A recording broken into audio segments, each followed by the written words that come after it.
కందాడే శ్రీ రామానుజాచార్యులు గారు. వారితో మాట్లాడి మరిన్ని విషయాలు తెలుసుకుందాం. నమస్కారం అండి. మొదటి ఉత్తరాన్ని చూద్దామండి. అక్షర హైదరాబాద్ నుంచి రాస్తుంది. అక్షయ తృతీయ పండుగ ఎలా ఏర్పడింది, ఈ రోజున పూజించాల్సిన ప్రధాన దైవం ఎవరు తెలియజేయగలరు అంటూ రాస్తున్నారు. మన సంస్కృతిలో ప్రతి రోజు ఓ పండుగే. కాలాన్ని లెక్కించేటప్పుడు మొదటి రోజు నుంచి 15 రోజుల వరకు ఒక భాగం, మళ్ళీ 16 నుంచి 30 దాకా ఒక భాగం. మొదటి 15 చంద్రుడు బాగా వృద్ధిలో ఉంటాడు, దాన్ని ఏమంటాం మనం? శుక్లపక్షం అంటాం.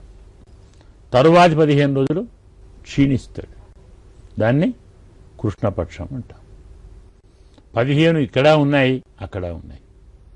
తిథులన్నీ ఒకటే, పాడ్యమి, విధియ, తదియ, చవితి, పంచమి ఇలాగే ఉంటాయి అక్కడ కూడా. చివరిది ఒకటి పూర్ణిమ, మరి ఒకటి అమావాస్య. అంటే 30ని లెక్కించటానికి ఒక పేరు పెట్టారు, 15 ఒక పేరు పెట్టారు. ప్రతి పేరుకు ఒక అర్థం ఉంది, పరమార్థము ఉంది, ప్రయోజనము ఉంది. ఏదో 1, 2, 3, 4 అని సంఖ్యగా చెప్పుకోవటానికి తిథి ఏర్పడలేదు. ఒక్కొక్క తిథి నాడు ఒక్కొక్క విశేషమైనటువంటి కార్యక్రమం జరిగాయి. మనం జాగ్రత్తగా చూస్తే పాడ్యమి నాడు సంవత్సరాది అంటాం కదా. సంవత్సరం ఆ రోజు ప్రారంభమైనది. అదే విధియ దాకా మనం వెళితే ఈ విధియ 4 రకాలుగా ఉంది. యమద్వితీయ అంటాం. దీపావళి అమావాస్య తర్వాత ద్వితీయ ఉంది, అది భగినీ హస్త భోజనం అంటాం.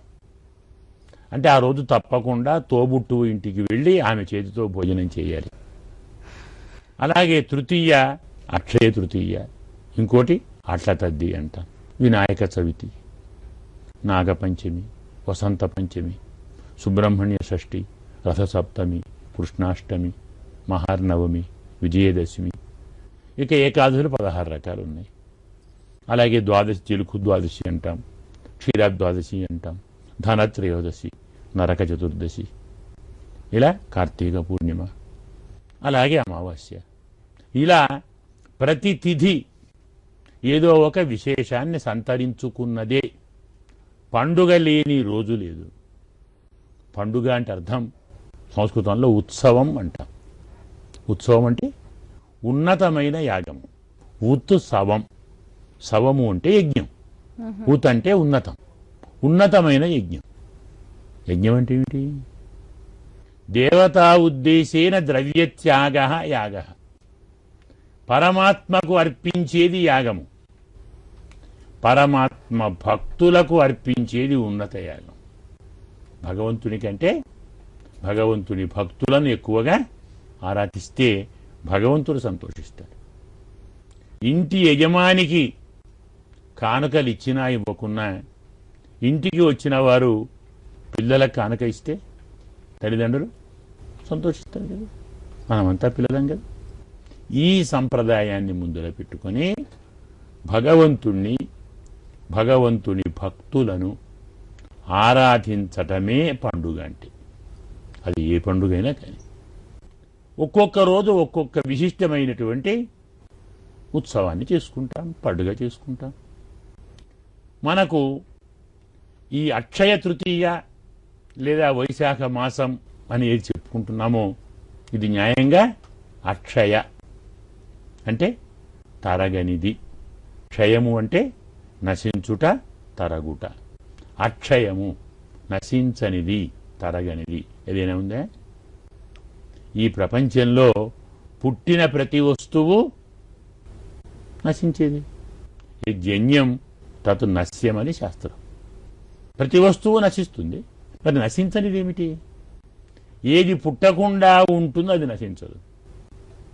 మనమంతా పుడుతున్నాం, సంసారము పుడుతుంది, ప్రకృతి పుడుతుంది, అన్నీ పోతాయి. మరి పోనిదేమిటి? వీటి అన్నిటిలో అంతఃసూత్రంగా ఒకటి ఇమిడి ఉంది. అంటే ప్రకృతి అనండి, జీవుడు అనండి, పరమాత్మ అనండి, వీటిలో మన ప్రవృత్తి ఉందే అది అక్షయం. అంటే నడవడి. సంసారంలో ఉన్న అదే, పరమ దగ్గర ఉన్న అది.